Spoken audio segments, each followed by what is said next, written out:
ওয়া বারাকাতুহু।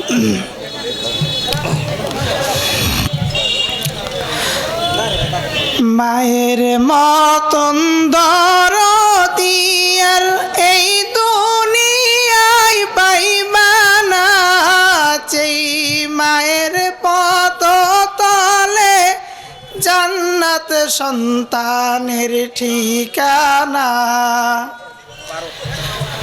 মায়ের মতন দরদি আর এই দুনিয়ায় পাইবা না, যেই মায়ের পদতলে জান্নাত সন্তানের ঠিকানা।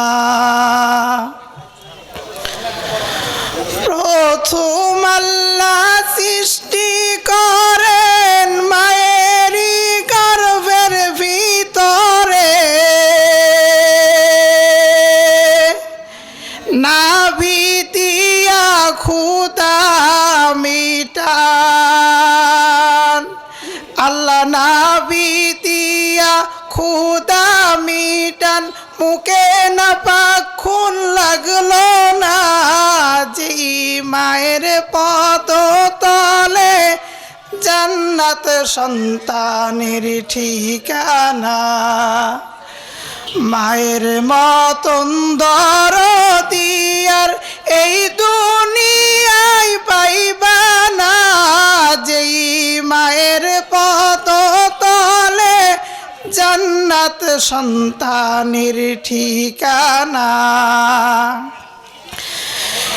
এমনি করে 10 মাস 10 দিন রাখিলেন রব্বুল আলামিন।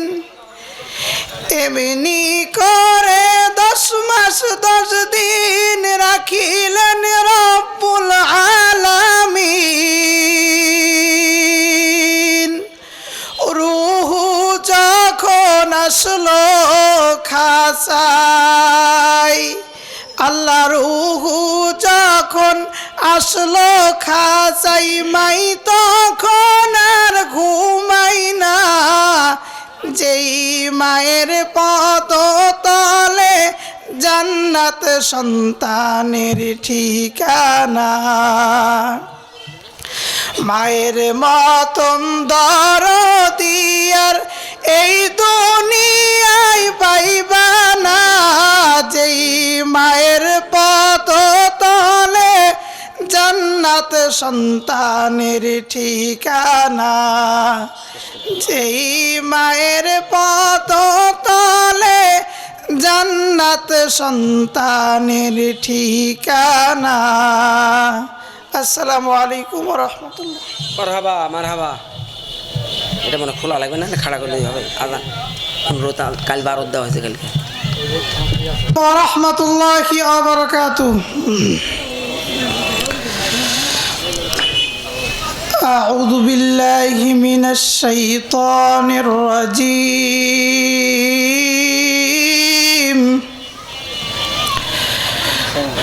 বিসমিল্লাহির রহমানির রহিম।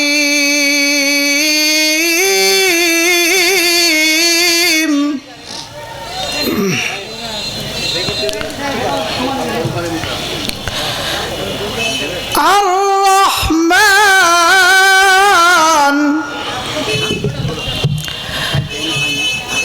আল্লামাল কুরআন,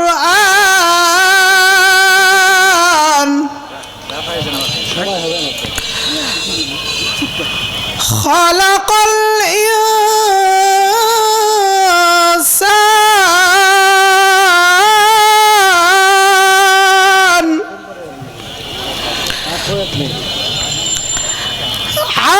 আল্লামাহুল বায়ান।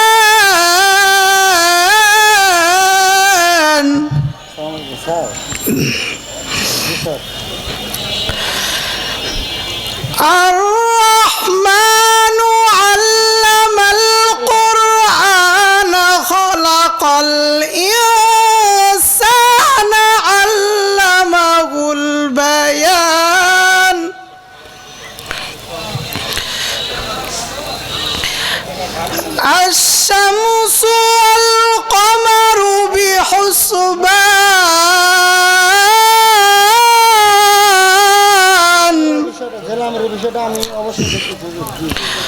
والنجم والشجر يسجدان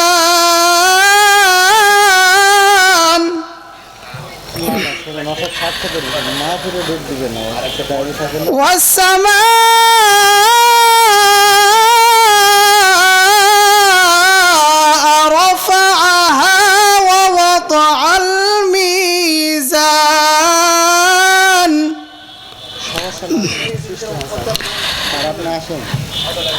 ألا تطغوا في الميزان وأقيموا الوزن بالقسط ولا تخسروا الميزان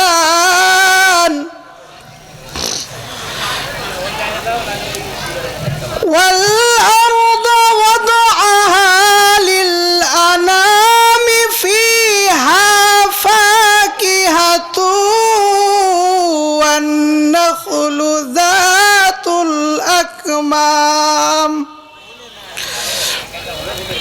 والحب ذو العصف والريحان فبأي آلاء ربكما تكذبان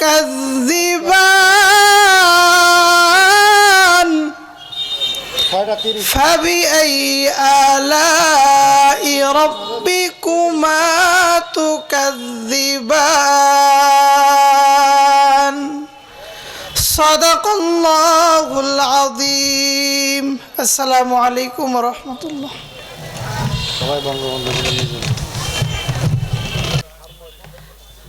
السلام عليكم ورحمة الله وبركاته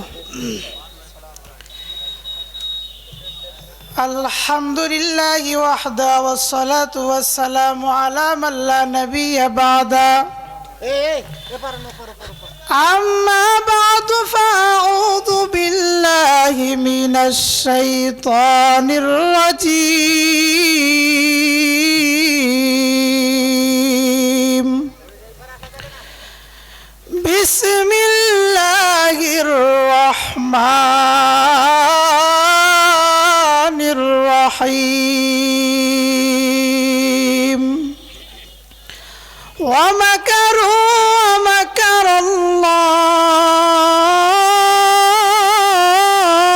الله والله خير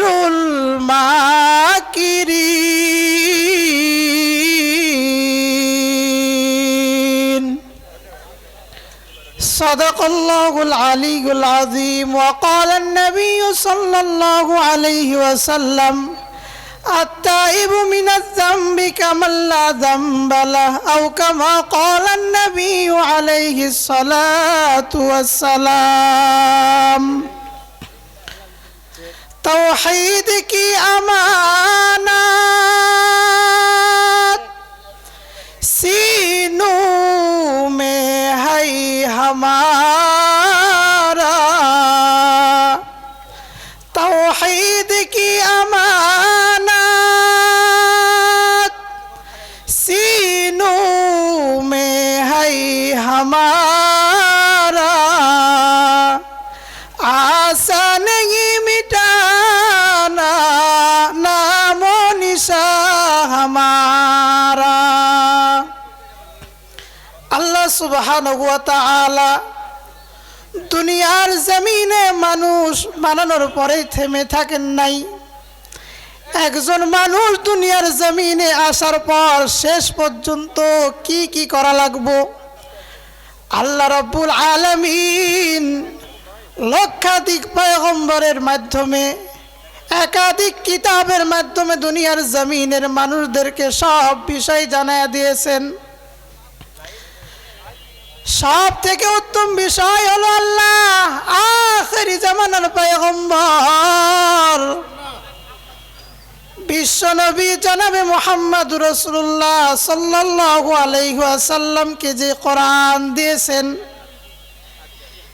এই কোরআনের যেই নির্দেশনাগুলো রয়েছে, দুনিয়ার জমিনে যারা এই কোরআনের নির্দেশনাগুলো মানবে, আল্লাহ বলেন দুনিয়ার জমিনে এদেরকে আমি আল্লাহ সম্মান দিব, আখিরাতের ময়দানে তো দিবই।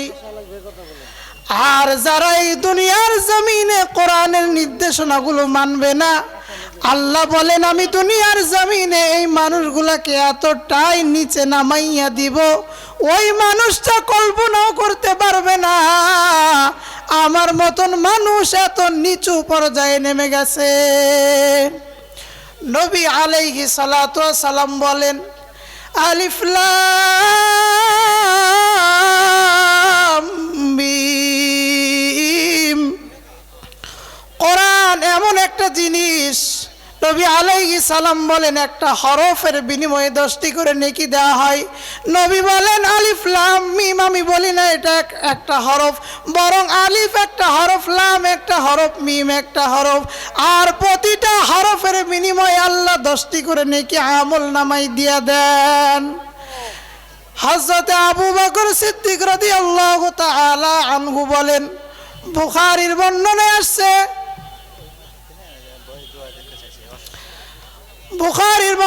আসছে, খায়রুকুম মান তাআল্লামাল কুরআন ওয়া আল্লামা, দুনিয়ার জমিনে ওই ব্যক্তিরাই সব থেকে বেশি উত্তম যারা নিজে কোরআন পড়তেছে, অপরকে শিখাইতেছে, এরাই হলো দুনিয়ার জমিনে সবচাইতে দামি মানুষ। নবী বলেন নাই যে দুনিয়ার জমিনে স্কুল পড়নেওয়ালা, কলেজ পড়নেওয়ালা এরা দামি, বলেছেন দুনিয়ার জমিনে ওরাই সব থেকে বেশি দামি যারা দুনিয়ার জমিনে কোরআন পড়েছে এবং তদ অনুযায়ী আমল করেছে। तुम स्कूल में कॉलेज में पढ़ो कुछ नहीं नुकसान, तुम स्कूल में कॉलेज में पढ़ो कुछ नहीं नुकसान, इस्लाम की तमाम हुदूद जब करो फरमान, तुम स्कूल में पढ़कर जब कुरान भूल गया, तुम कॉलेज में पढ़कर जब कुरान छोड़ दिया, अफसोस आज़ाब ठिकाना है हाविया, अफसोस आज़ाब ठिकाना है हाविया। স্কুলে পড়ো, কলেজে পড়ো, কোনো সমস্যা নাই, তবে কোরআন বাদ দেওয়া যাবে না। যদি বাদ দিয়া দুনিয়ার জমিনে চলার চেষ্টা করো, নবী আলাইহিস সালাম বলেন এদের জন্য হাউয়া নামক জাহান্নাম আল্লাহ প্রস্তুত করে রাখছেন।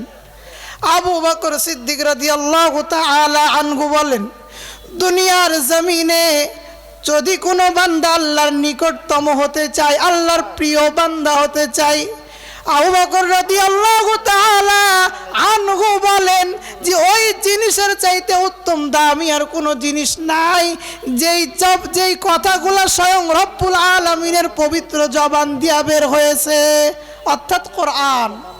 যদি রবের নিকটতম বান্দা হতে চাও তাহলে সর্বপ্রথম কোরআনের তেলাওয়াত বেশি বেশি করা লাগবে, কোরআন অনুযায়ী আমল করা লাগবে, তাইলে নবী আলাইহিস সালাম বলেন রবের প্রিয় বান্দা হওয়া যাবে। হযরত আব্দুল্লাহ ইবনে ওমর রাদিয়াল্লাহু তাআলা আনহু বলেন, আল্লাহ রব্বুল আলামিন ওই বান্দাকে সব থেকে বেশি দামি বানায় দিবেন দুনিয়ার জমিনে যারা কোরআনের সম্মান, কোরআনের আজমত, কোরআনের মহব্বত করবে, অর্থাৎ কোরআন সুন্দর করে গিলাপ দিয়ে পেঁচাইয়া তাকের উপরে রেখে দেওয়া হচ্ছে, কোরআনের সম্মান নয়।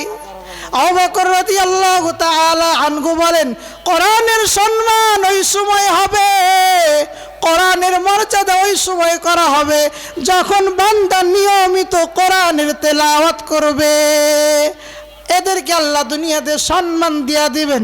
নবী আলাইহিস সালাম বলেন আর যারা কোরআন পড়বে না এরা এতটাই নিচে নেমে যাবে তারা কল্পনাও করতে পারবে না।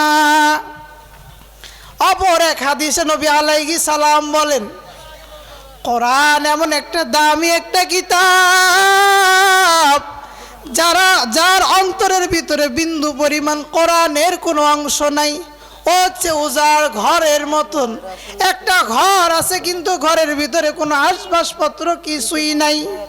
নবী আলাইহিস সালাম বলেন ও দুনিয়ার জমিনে থাকা না থাকা সমান, যার ভিতরে কোরআনের কোনো অংশ নাই ও দুনিয়ায় থেকে কি করব? অনর্থক দুনিয়ার জমিনে গুনাহ করে করে হাসরের ময়দানে আল্লাহর কাছে জবাবদিহির কাঠ গড়াই দাঁড় করায় দিবেন। ওই দিন বান্দা কি জবাব দিবা? তাই নবী বলেন, যার ভিতরে কোরআনের কোনো অংশ নাই ও একটা উজাড় ঘরের মতন, অর্থাৎ থাকা না থাকা সমান।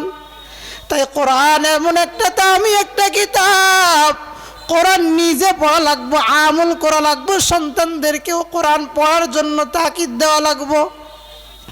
হাসরের ময়দানে কোরআন পড়নেওয়ালার মা বাবার মাথার উপরে আল্লাহ নূরের টুপি পরাইয়া দিবেন। শুধু যে কোরআনে হাফেজের মা বাবার মাথায় নূরের টুপি পরানো হবে এমনটা কিন্তু নয়।